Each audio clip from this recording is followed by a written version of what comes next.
Madame, monsieur, bonjour. Merci de votre fidélité. 13h, voici les titres de ce journal. Le sommaire. Le ministre de l'Hydraulique et de l'Assainissement était sur le terrain hier pour la prévention et la gestion des inondations. Cher Tidiane Dièye de dire qu'on ne peut pas affirmer qu'il n'y aura pas d'inondation cette année, mais le gouvernement fera le nécessaire. Après le Wallo et le Niani, le Sénégal vient d'acquérir son troisième patrouilleur de haute mer, le Cayor. Il complète ainsi la dynamique de modernisation de la Marine nationale qui s'arme ainsi aux technologies de pointe. L'un ce rituel lébou est le sujet de notre rubrique culture de ce matin. Une pratique d'exorcisation des esprits maléfiques dont la finalité est d'entrer dans les grâces des génies protecteurs à suivre dans ce journal.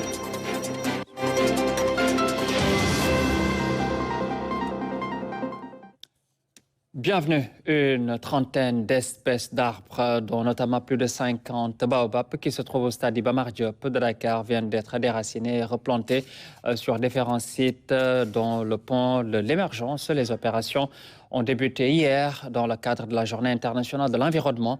C'est une initiative de l'Ageroute en direction des Jeux olympiques de la jeunesse 2026 à Dakar. Ahmadou Diallo.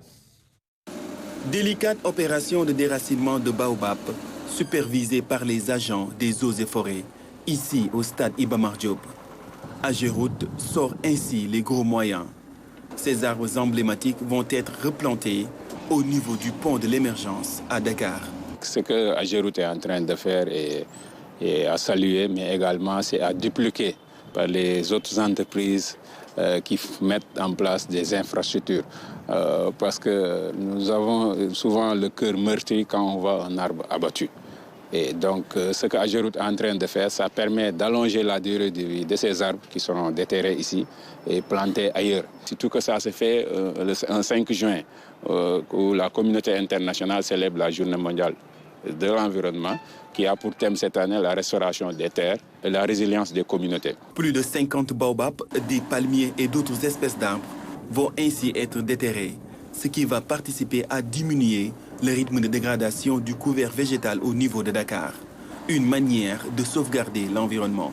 La responsabilité commence par le devoir de sauvegarder notre environnement. Ageroute l'a si bien compris.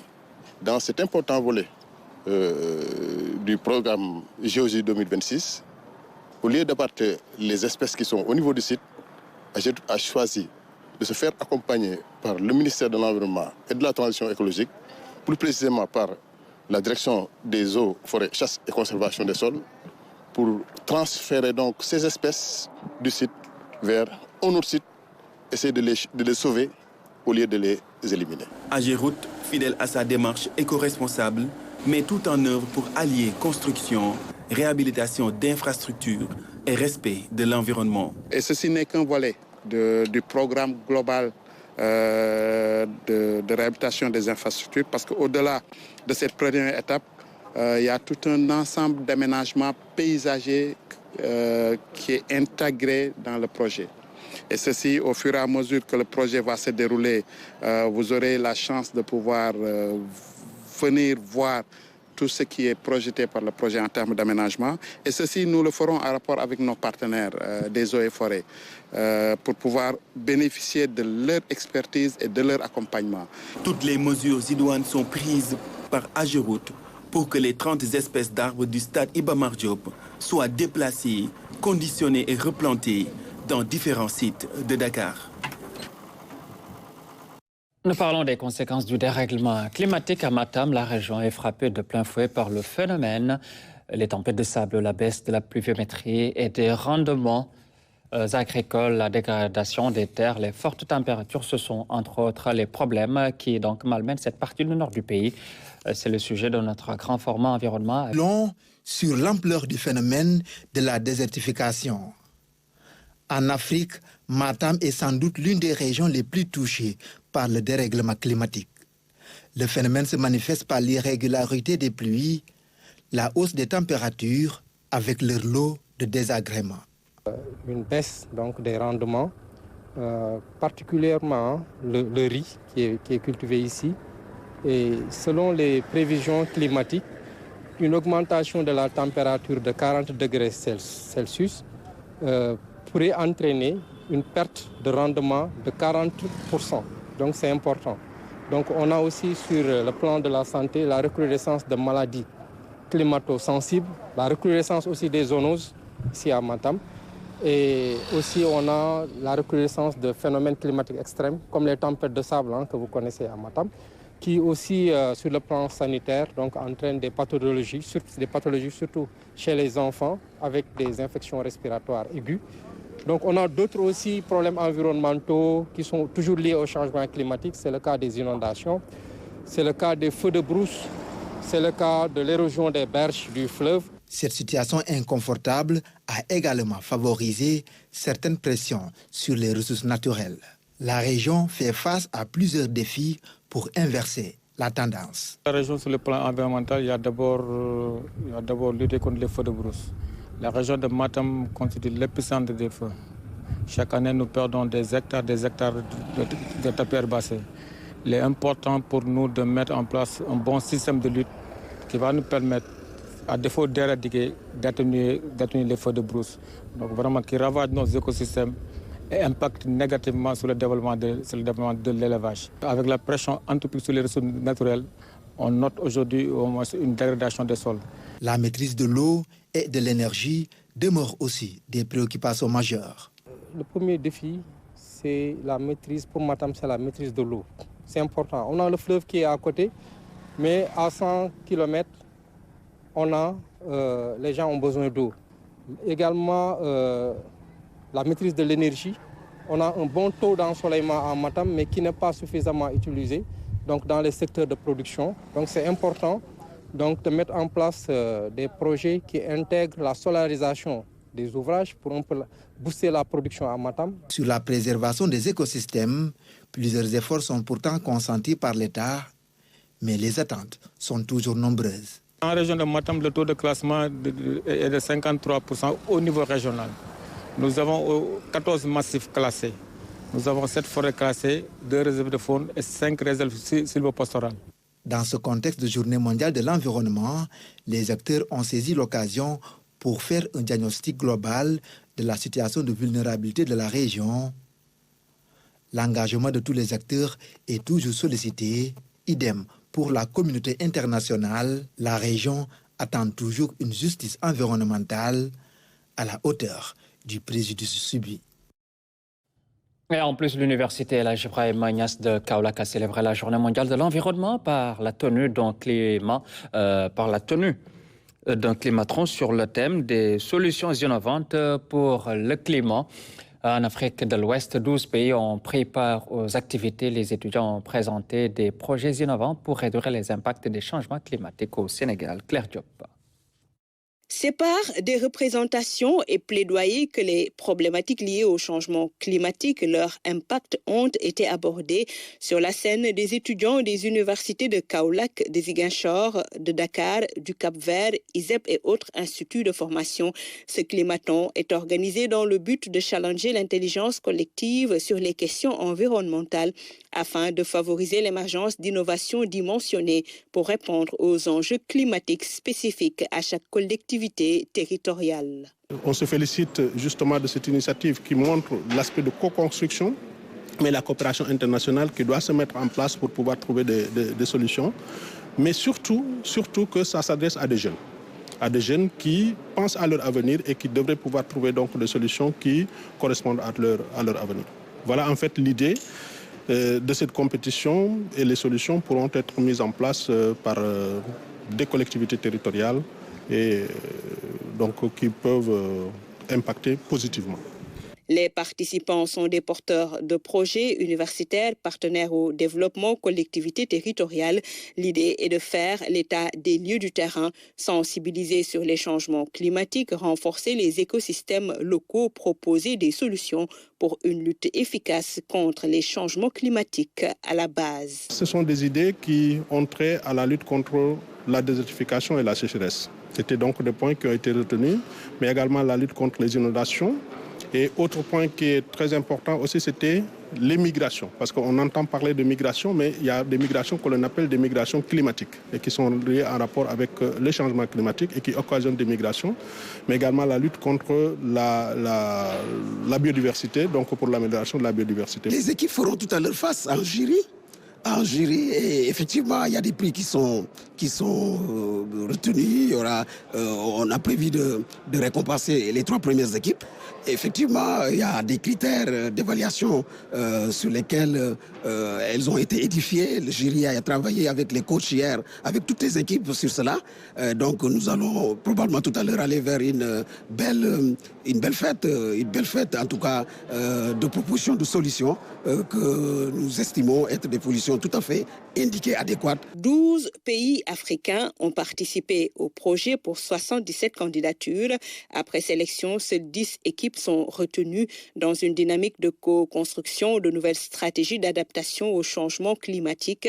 Des pistes sont dégagées pour renforcer la résilience des populations, aussi aider à la prise de décisions. Ce climaton, la touche scientifique apportée par l'Université El Hadj Ibrahima Niass de Kaolack à l'occasion de la célébration de la Journée mondiale de l'environnement. On ne peut pas garantir qu'il n'y aura pas d'inondation, mais l'État fera le nécessaire pour que tous les ouvrages d'évacuation et de drainage des eaux pluviales fonctionnent normalement. Le ministre de l'Hydraulique et de l'Assainissement était sur les zones à risque à Bibombaï. Les inondations, un fléau à prendre comme un taureau par les cornes.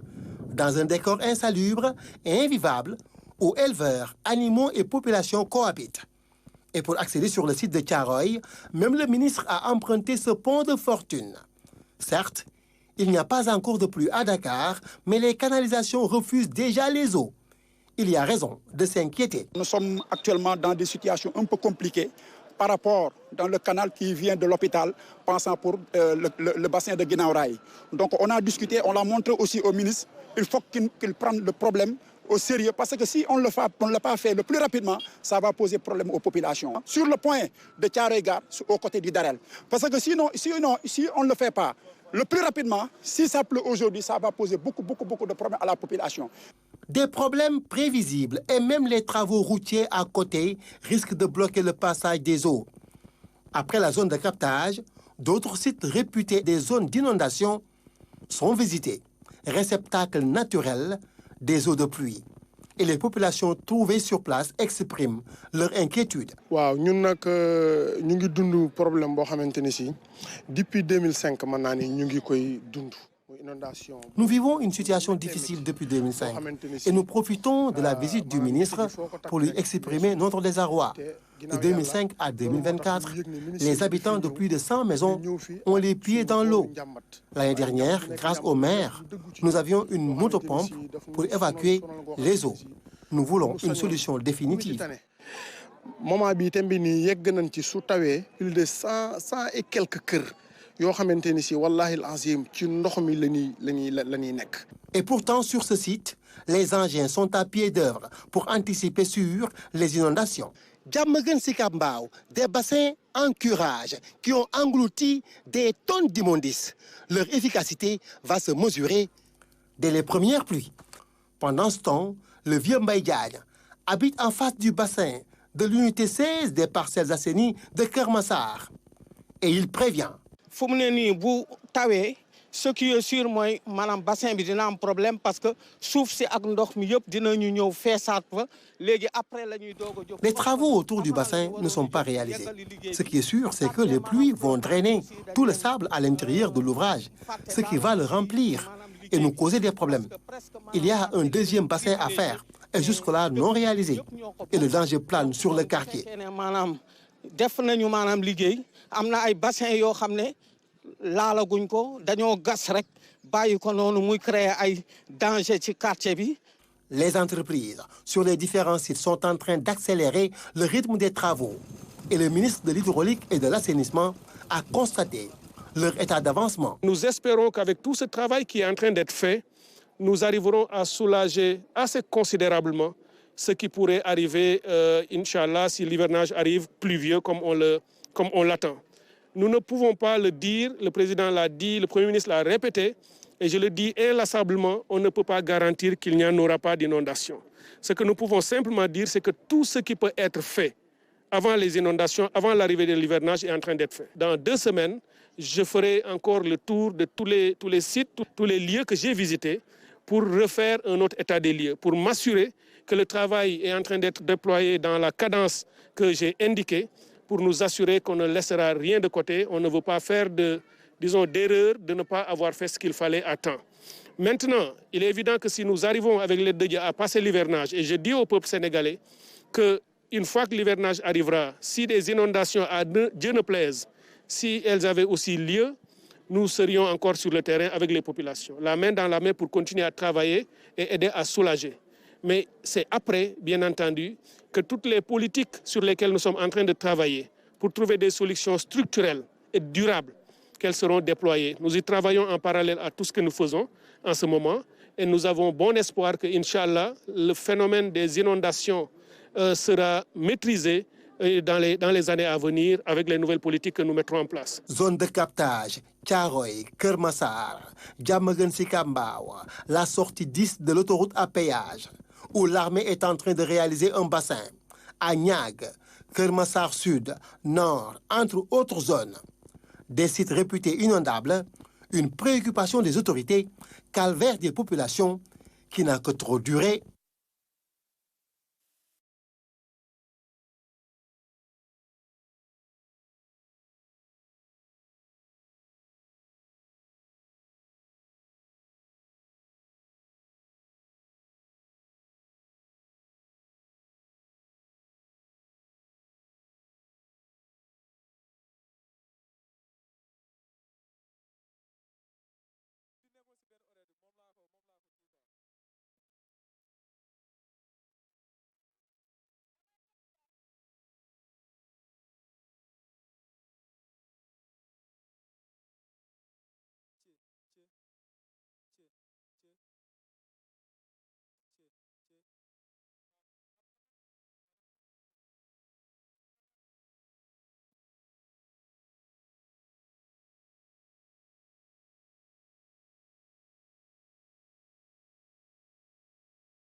Voilà, mesdames et messieurs, nous nous excusons de cette interruption qui est indépendante de notre volonté. Nous poursuivons ce journal progressivement jusqu'au rétablissement.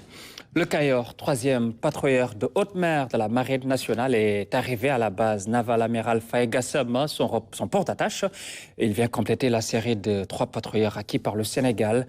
La Marine nationale s'arrête ainsi aux technologies de pointe. À l'accueil du patrouilleur Cayor, l'état-major de la Marine nationale, à sa tête, le contre-amiral Abdou Sène. Cet OPV vient ainsi compléter la série des patrouilleurs acquis par la Marine nationale. Sa longueur est de 62,82 mètres, sa largeur 9,5 mètres. À plein charge, son déplacement est de 735 tonnes. Son autonomie est de 25 jours pour 40 personnes en mer. Sa distance franchissable est de 10 000 nautiques, soit 22 000 km. Tout comme ses prédécesseurs, le Cayor est doté d'un système d'armement sophistiqué. Il comprend des canons d'artillerie légère et lourde, des missiles, des moyens de détection et de communication à la pointe de la technologie. Avec ses armes à bord, sa capacité de frappe est redoutable. Cette capacité de frappe au combat du patrouilleur Cayor, conjuguée à la volonté de l'équipage, qui s'inspire de nos vaillants résistants, fait que tout agresseur venant de la mer est obligé de prendre en compte. C'est un véritable outil dissuasif. Le patrouilleur Le Cayor va bientôt retrouver les eaux territoriales du Sénégal afin de remplir les missions assignées à la Marine nationale, le bras armé de l'État en mer. Il effectuera des missions de défense militaire et des missions d'action de l'État en mer, notamment la protection des ressources halieutiques et la sécurisation des installations de pétrole et de gaz. En bref, le patrouilleur Kayor est une véritable sentinelle à la mer qui permettra de garantir et de protéger les intérêts vitaux du Sénégal. Il sera donc en mer pour la patrie. Wallo, Niani, Kayor, 3 OPV dont la construction a été faite en présence d'officiers de la Marine nationale. L'objectif est de développer une expertise nationale capable de prendre en charge l'entretien et la maintenance de ces équipements très modernes. Les OPV sont des navires qui sont de la dernière génération, qui respectent toutes les nouvelles normes de construction. Les navires aussi ont été livrés avec des lots de pièces de rechange pour accompagner la disponibilité dans la phase exploitation par la partie sénégalaise.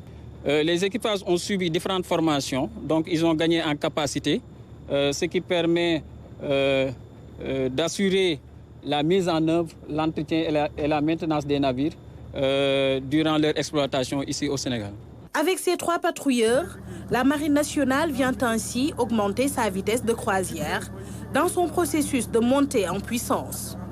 Des équipements qui permettent désormais à la Marine de jouer pleinement son rôle, mais surtout d'affirmer son leadership au niveau régional. Gaïndé 2000, pionnier de la dématérialisation en Afrique, célèbre ses 20 ans du guichet numérique de dématérialisation des formalités du commerce extérieur. Lancé le 2 juin 2004, Orbus a parcouru un long chemin d'innovation.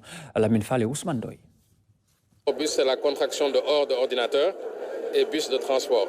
Célébration des 20 ans de Orbus, guichet unique de dématérialisation de formalités du commerce extérieur. Orbus, c'est ce système de transport des données numériques pour l'efficacité du commerce extérieur sénégalais.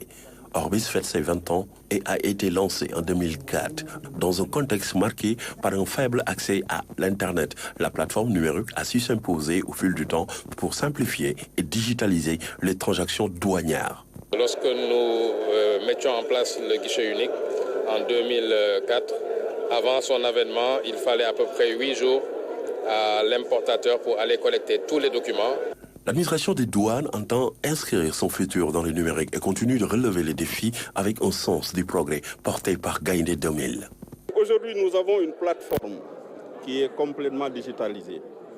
Nous avons aussi la possibilité de collecter électroniquement tous les documents de dédouanement, de le router dans le système Gaïndé, d'avoir aussi un dédouanement zéro papier, de limiter aussi les déplacements physiques au niveau des unités de dédouanement à leur plus simple expression. Des performances imputables à Orbus au guichet unique électronique qui garantit qualité et sécurité des données. Gaïndé 2000 a su convaincre au fil du temps les acteurs portuaires pour une collaboration digitale profitable à tout l'écosystème. Orbus, c'est aussi un parcours de 20 ans, fait d'expérience, de réalisation, mais aussi de reconnaissance. Les gens devant leur pupitre peuvent envoyer des documents, avoir le bon sans pour autant bouger d'IOTA. Le Sénégal peut aussi être fier d'être le 4e pays au monde à avoir mis une telle infrastructure et que cette infrastructure soit encore là 20 ans après avec des perspectives. En termes de perspectives, Gaïndé 2000 a lancé la plateforme Orbus Infinity afin de dématérialiser complètement la procédure d'enlèvement des conteneurs. Cette célébration va au-delà de la symbolique et est un moment d'hommage à des agents dévoués pour leur contribution à la construction, au développement de Orbus. Orbus, un élan vers l'avenir.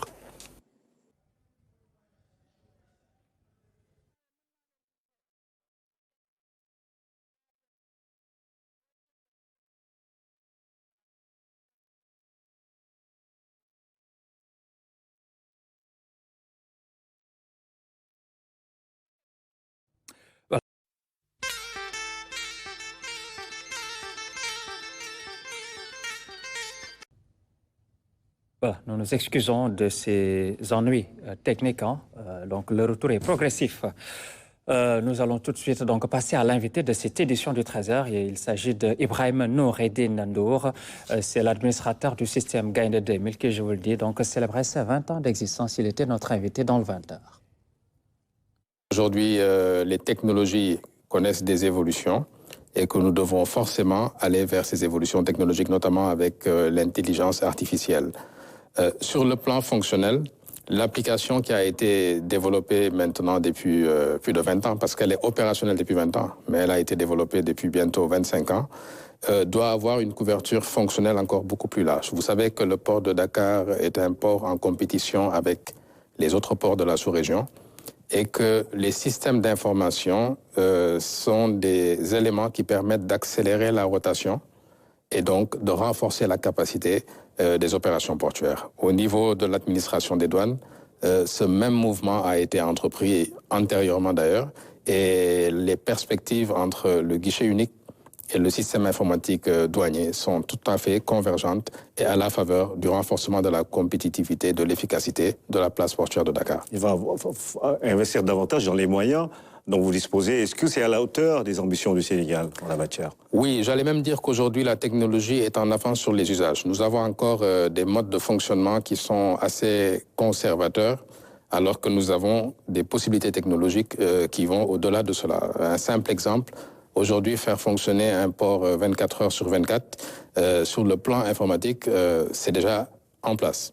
Mais sur le plan organisationnel, ça demande beaucoup d'autres ajustements. Donc, c'est dire que le défi aujourd'hui n'est pas dans les systèmes, il est dans la manière d'adapter les organisations pour justement avoir cette efficacité grâce aux outils qui sont mis en place. Alors, 20 ans, ces 2 décennies, quels sont réellement les impacts de votre activité sur l'économie sénégalaise globalement? Alors, déjà, il y a une manière de mesurer l'impact sur l'économie en se disant que chaque jour a un coût. C'est le coût de l'argent, en fait, en prenant le taux d'intérêt des banques, et de se dire combien de jours on a pu faire économiser aux acteurs économiques sénégalais. Avant l'avènement du guichet unique, il fallait 8 à 10 jours avec des déplacements d'une administration à l'autre pour accomplir des formalités qui aujourd'hui se font en une demi-journée. Je ne parle pas d'une formalité, je parle des formalités. Donc l'ensemble des formalités nécessaires au pré-dédouanement se font en une demi-journée. Et parfois, il y a des exemples qui sont encore plus parlants. Si je me focalise sur les formalités de la réglementation de change, avant, dans une banque, il fallait au minimum 2 jours pour les accomplir. Et aujourd'hui, les banques arrivent à le faire en moins d'1 minute sur la plateforme.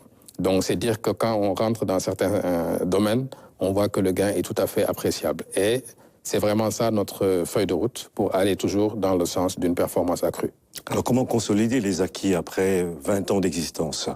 L'avantage, c'est que nous avons des générations qui sont nativement digitales. Donc aujourd'hui, si c'est ces générations qui demain doivent s'approprier ces outils, la question ne sera pas où est-ce que je dois laisser mon papier pour aller vers le digital, parce que le papier n'existe déjà pas au niveau de ces générations.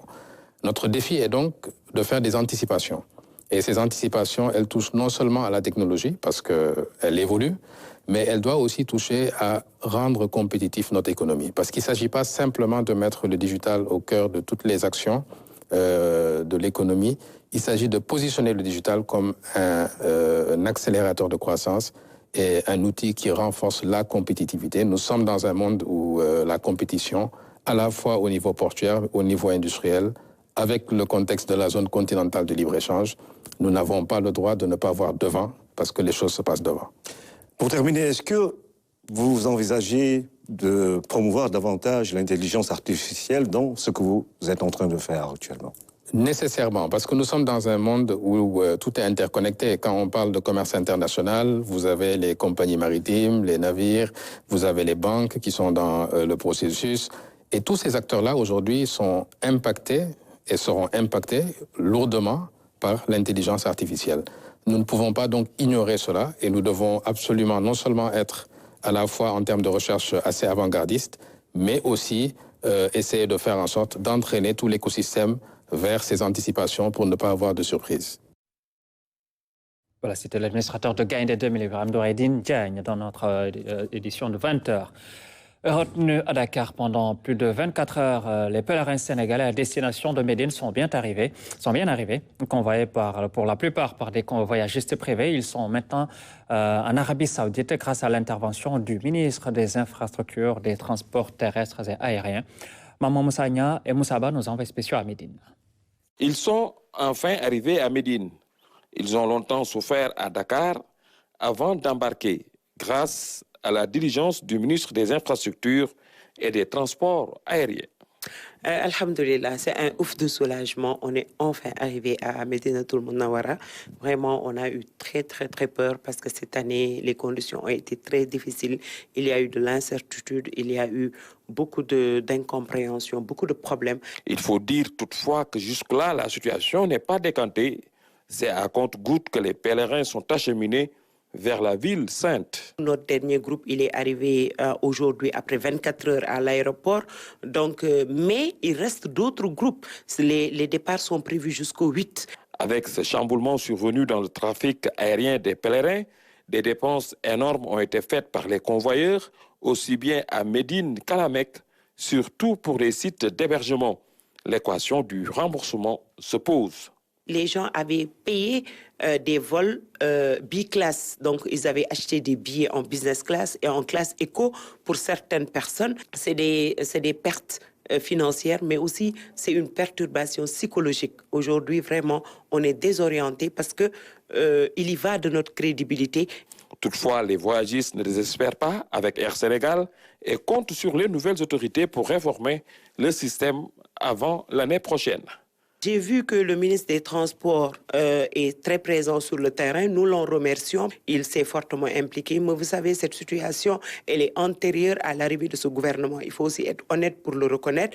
Mais aujourd'hui, la gestion de cette crise leur incombe parce que l'État, c'est une continuité. Nous avions cru en Air Sénégal. Nous avions voulu que Air Sénégal vienne dans le Hajj et nous continuons à croire en Air Sénégal. Si on fait une restructuration en profondeur et que cette problématique est prise en compte, ils peuvent trouver une solution. Cette année, 11 000 pèlerins sont convoyés par les voyagistes privés qui sont au nombre de 278. Le gros lot est déjà acheminé à Médine. L'une des une pratique culturelle importante chez les Lébos, cette pratique d'exorcisme à but thérapeutique permet de soigner des personnes possédées par des esprits maléfiques. Le rituel est organisé pour implorer les génies protecteurs pour avoir la paix et la prospérité. On en parle dans la rubrique culture avec Oumou Kalsoum Sall. Journée particulière à Bargny. Aux premières heures de cette matinée, une ambiance festive s'empare des artères de la ville. Une procession d'hommes et de femmes qui, au rythme des tam-tams, dansent et chantent en direction de la mer.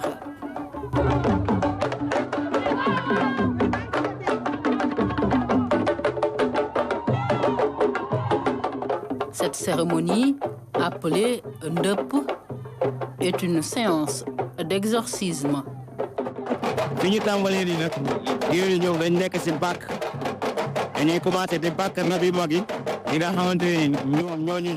C'est la première étape. Les griots, avec les battements de leur tam-tam, exaltent les djinns. Ce sera ainsi pendant toute la procession vers la mer.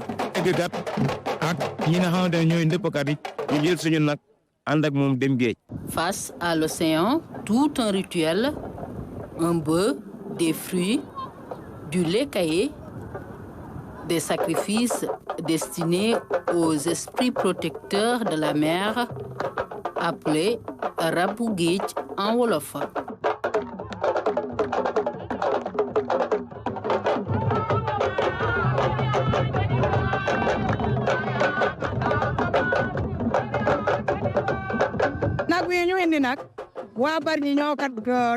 Ce bœuf est un sacrifice pour tous les habitants de Bargny. Après l'avoir égorgé, on va utiliser le sang en plus d'autres éléments pour implorer la paix et la quiétude pour tous. De retour, le cérémonial va se poursuivre toute la journée. Des incantations pour solliciter protection auprès de tous les génies de Bargny.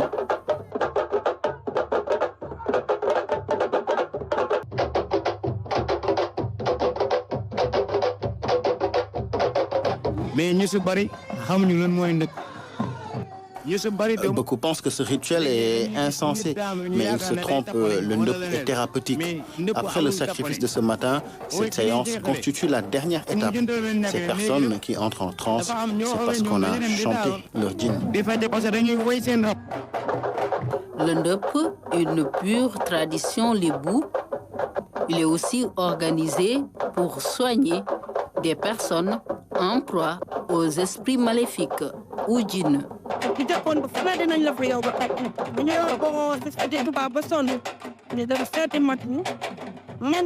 Avant de procéder au ndeup, le guérisseur consulte d'abord les djinns pour connaître les sacrifices à faire. Car pour certains, ça peut être du lait caillé et pour d'autres, un bœuf ou une chèvre.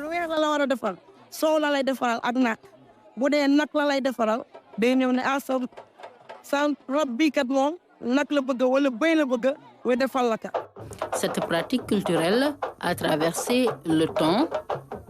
De génération à génération, les secrets sont transmis. Aux yeux de certains, le ndeup peut paraître bizarre, contraire même à la pratique religieuse. Mais chez les Lébou, il reste un rituel majeur. Sport éliminatoire mondial 2026, on est à quelques heures de la rencontre Sénégal-RDC. Les Lions ont effectué leur dernière séance d'entraînement hier au stade Abdoulaye Wade de Diamniadio. Aïssatou François Sec. Une séance d'entraînement de veille de match pour peaufiner sa stratégie face à la RD Congo. Loin des yeux indiscrets, 15 minutes sont ouverts à la presse. Le coach national a programmé une séance légère avec échauffement, exercice de justesse technique, conscient que ce match ne sera pas facile. Pour la RDC, ils viennent de sortir d'une défaite, en tout cas de cette compétition-là, même s'ils ont fait effectivement une très belle CAN. Nous savons que pour se qualifier à la prochaine Coupe du Monde, il faut gagner chez nous. Voilà, donc un match difficile. Composer une équipe, ça sera juste dans une continuité de ce que nous sommes en train de faire, de ce que je vois aux entraînements déjà. Je sais que le groupe a de la qualité et de la polyvalence. On a vraiment de très bons joueurs capables de jouer dans n'importe quelle position. Donc oui, nous avons bien travaillé pendant ces 10 jours-là. Kalidou Koulibaly et ses coéquipiers se disent prêts à affronter les Léopards, 4e de la dernière Coupe d'Afrique des Nations. Les Lions veulent maintenir leur place de leader du groupe B. C'est un match très important pour nous. Ça va être un match où on va vouloir faire plaisir à notre public, faire plaisir à notre peuple. On sait qu'ils nous attendent demain au stade. Ils veulent une victoire. On va tout faire pour leur donner cette victoire, pour gagner ce match. Et ensuite, on va se remettre en confiance, surtout sur les matchs officiels. On est dans une nouvelle compétition. On va aller tous à la Coupe du Monde en 2026. On sait que ça passe par des matchs comme ça, contre une grosse équipe du Congo. Donc, Inch'Allah, demain, on sera prêt. En l'absence de Sadio Mané blessé, Aliou Cissé compte tirer le meilleur de ses joueurs. Il opte pour la continuité, vu la polyvalence de ses poulains. On sait qu'on a une grosse absence, celle de Sadio. On sait que c'est un joueur très important pour nous. Donc sans Sadio Mané, ça va être difficile. Mais on sait qu'on a la capacité avec les jeunes talents et les grands joueurs d'expérience qu'on a dans cette équipe de faire un gros match demain. On va essayer aussi de lui faire honneur. Sadio Mané, il est difficile de le remplacer. Bien sûr que jouer sans ce joueur-là, c'est une perte pour nous, mais on a aussi des joueurs aujourd'hui pour pallier, en tout cas, à l'absence de Sadio Mané sur ces 2 rencontres-là. Effectivement, ça donnerait l'attitude, la possibilité à des joueurs qui n'ont pas l'habitude de jouer, de se montrer, de jouer avec confiance, de montrer aussi qu'ils méritent de jouer dans cette équipe-là pour aider l'équipe, justement, au cas où nos leaders ne sont pas là. La condition physique requise pour ce match ne doit en aucun cas être altérée et pour une efficacité technique, la concentration sera de mise. Voilà, et tout de suite, nous allons au stade Abdoulaye Wade de Diamniadio retrouver Françoise. Avant de retrouver Françoise Sec en conférence de presse d'avant-match, le coach de la RDC est revenu sur la préparation des Léopards. Nous l'écoutons. Ce qui est important, c'est d'être premier du groupe à la fin de du 10e match.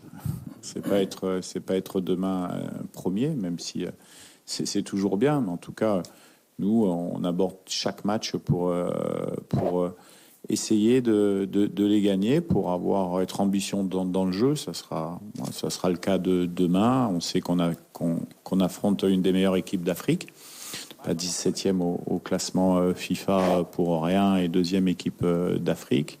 C'est des équipes qu'on respecte beaucoup. Nous, on pense qu'on a nos qualités aussi à faire valoir. On est sur une phase de progression. Donc, pour nous, c'est bien de jouer ce qui se fait de mieux en Afrique pour pouvoir montrer de quoi on est capable et puis s'étalonner contre ces belles équipes. Nous, ce qui nous importe demain, c'est de faire un bon match. Un bon match en ayant un dépassement de soi qui va être nécessaire parce qu'on joue une très belle équipe.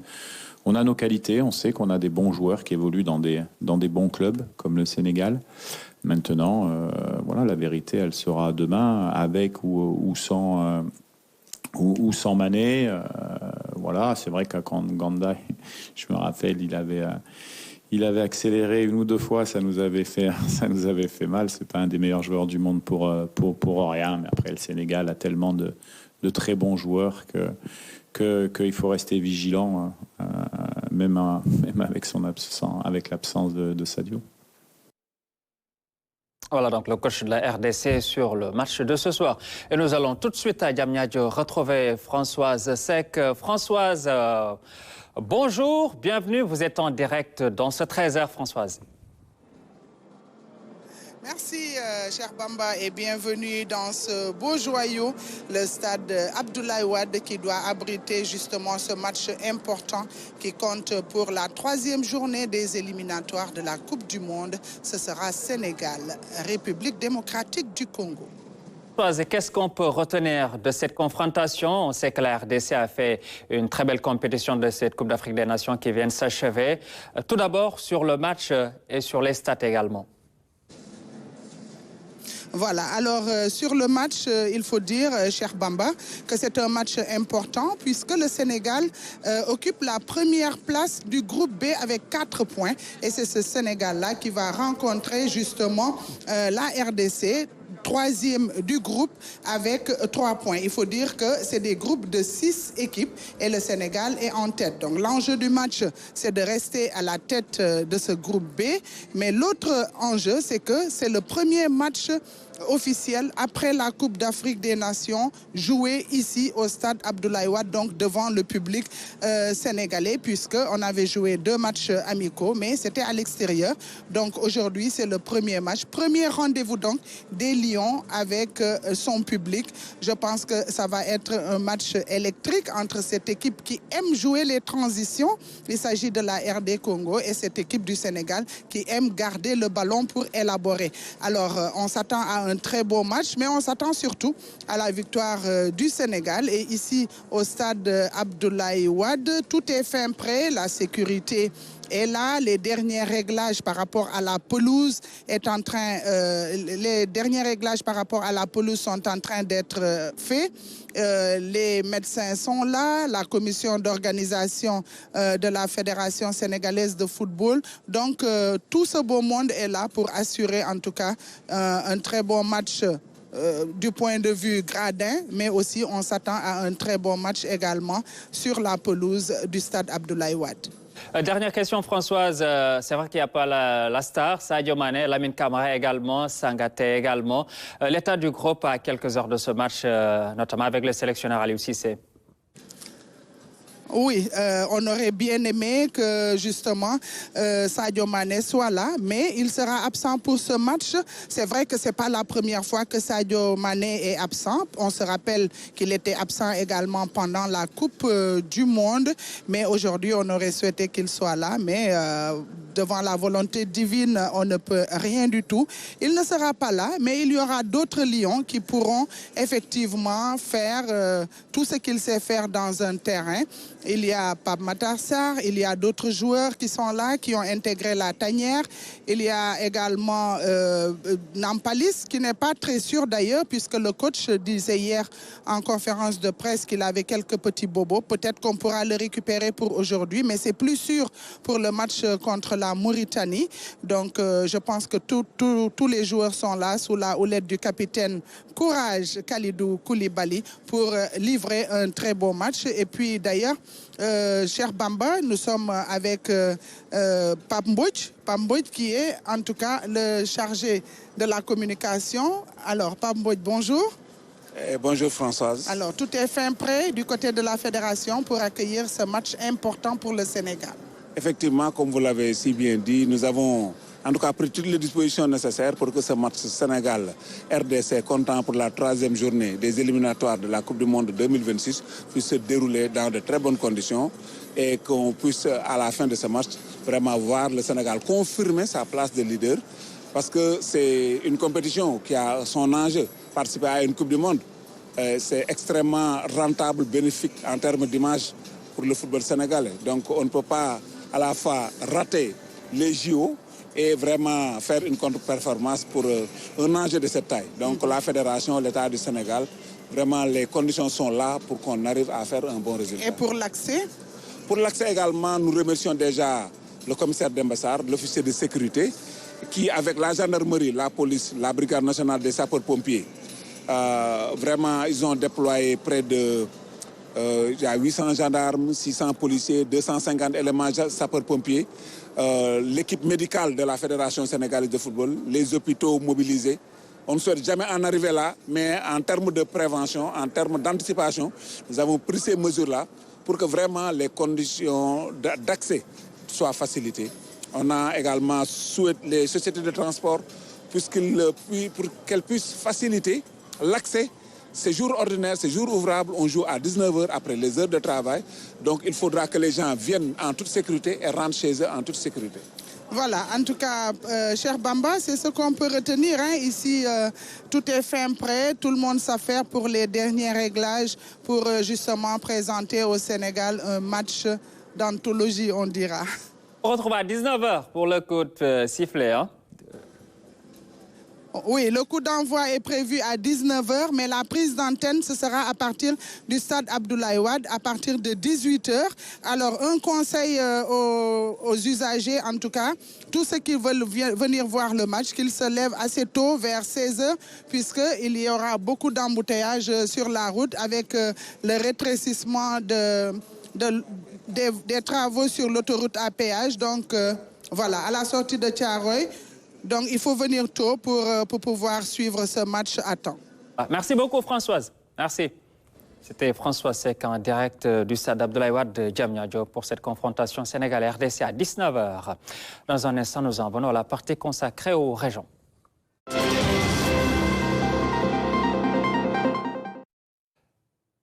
La responsable du bureau régional des programmes d'anglais de l'ambassade des États-Unis à Dakar a visité le collège de Gaoudé Bofé dans la région de Matam.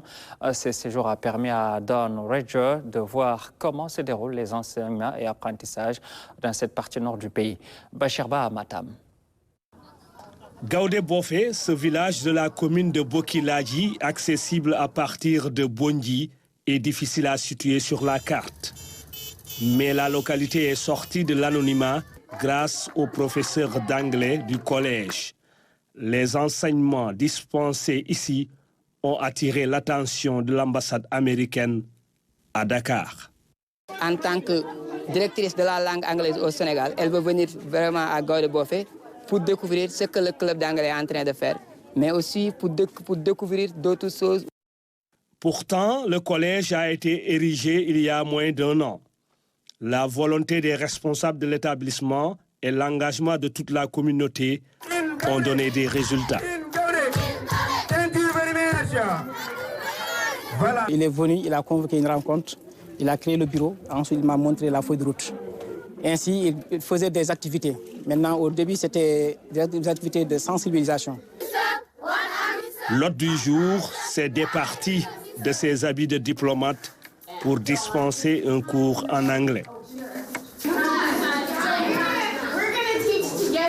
Je pense qu'il y a beaucoup de motivation ici. Je pense qu'ils ont l'opportunité avec leur professeur, parce que le professeur d'anglais, de maths, les autres choses ici sont bien.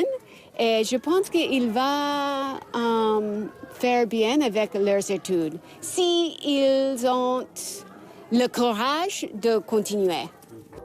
La diplomate s'est imprégnée des réalités du milieu. Les échanges entre la délégation américaine et les responsables du village augurent de belles perspectives. Les marchands ambulants et autres tabliers de la commune de Kaolack ont été déguerpis et recasés par les autorités administratives locales. L'acte entre dans le cadre de la modernisation et de la sécurisation du marché de Kaolack. Claire Diop. Dans le cadre du processus de modernisation du marché central de Kaolack, visite de terrain du préfet du département accompagné d'une forte délégation de la municipalité. Depuis 6 mois, des concertations sont menées, le processus enclenché pour le recasement des marchands ambulants et tabliers. Objectif désencombrer les grands axes du site pour sécuriser, aussi faciliter l'accès aux usagers. Les ruelles qui entourent le marché central de Kaolack sont bondées de monde et qu'il y a un problème de circulation, que ce soit des véhicules roulants mais aussi des piétons. Et cette phase qui est la première, qui consiste à recaser les tabliers et les marchands ambulants, on en discute depuis 6 mois. Et depuis, je pense qu'on a fait beaucoup de séances de travail avec les acteurs du marché, mais aussi les autorités administratives, comme le préfet, que vous avez vu tantôt. Et nous avons pris une décision ensemble de recaser les marchands ambulants et les tabliers sur ce site. Pour l'instant, l'heure est au dernier réglage. Un plan est élaboré. Le site déjà aménagé avec toutes les commodités requises pour de bonnes conditions de travail. C'est un site aménagé avec toutes les commodités, y compris l'éclairage public, mais il y a aussi des toilettes en concertation avec la direction du cœur de ville de Kaolack, des toilettes qui sont aménagées comme ce qu'ils avaient au marché central. Vous savez aussi, nous sommes en période pré-hivernale. Bientôt, nous allons accueillir les premières pluies. On sait qu'il y aura quelques stagnations d'eau, mais nos services techniques sont en fin propre pour accompagner, mais aussi faire le drainage qu'il faut, sachant qu'il y a 2 canalisations qui sont à côté de ce site. Dans le cœur des villes, il y a une canalisation, mais aussi après la poste, il y a une autre canalisation. Il suffira en ce moment-là de faire un drainage naturel pour accueillir les eaux au niveau des canalisations. Le recasement sera effectif avant la Tabaski. Entre les 3 parties prenantes, acteurs, préfecture et municipalité, tout est mis en œuvre pour un consensus autour de ce projet. Le marché central est stratégique, déterminant sa modernisation, un impératif pour lui redonner sa place dans le développement économique et social de la région. Elle ne dure que 3 à 4 mois, mais elle reste une aubaine pour les populations locales. Il s'agit de la campagne de l'anacarde qui fait vivre toute une région, des étudiants, mais également plusieurs familles. À Ziguinchor, à Djabir, par exemple, dans son exploitation de 9 hectares. Noël Nyoki, dite Madame Cajot, s'est distinguée dans la transformation. C'est avec Michel Mendy.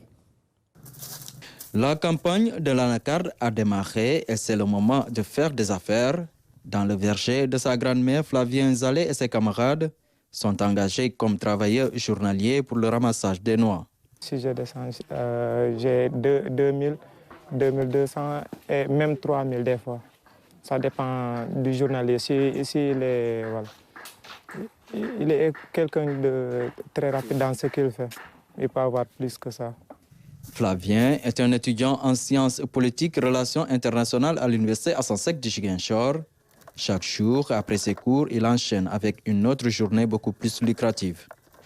Pendant ces 3 mois maximum, on n'aura pas à demander à qui que ce soit de l'argent pour acheter des choses ou faire des photocopies. On pourra sortir de nos poches pour faire tout cela. Étant donné que les bourses viennent tardivement, cet argent va me permettre de me prendre en charge le temps que la bourse soit disponible. Les pommes sont ramassées, lavées et pressées dans une petite machine manuelle pour extraire le jus. Quand la campagne est bonne, Mama Nyuki peut collecter jusqu'à 400 litres par jour, vendus entre 300 et 500 francs le litre. On peut avoir 100 litres, 150 litres. Mais en temps normal, on peut avoir 200 à 400 litres par jour. Avec 200 litres de jus de cajou, on peut avoir 50 kilos de noix de cajou. C'est très, très délicieux. Très délicieux. Et j'ai même appris qu'il y a des vertus. Mais je n'ai pas effectué des recherches allant dans ce sens. Mais c'est un jus très délicieux et nous aimons bien. Au-delà du jus, plusieurs produits dérivés sont tirés de la pomme. Avec la pomme, on peut faire des confitures, des brochettes, des ragoûts, des farines, des dattes, du couscous et beaucoup de choses. C'est des produits que j'aime bien. Je les utilise souvent et je les envoie aussi à mes parents qui sont à l'extérieur.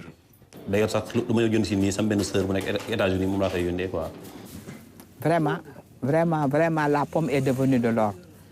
Parce qu'on ne jette rien. Et je remercie le bon Dieu et mes parents. Derrière ce trésor agricole tiré du verger de Mère Nyuki se cache une inquiétude. C'est celle de voir disparaître son verger sous le coup des lotissements.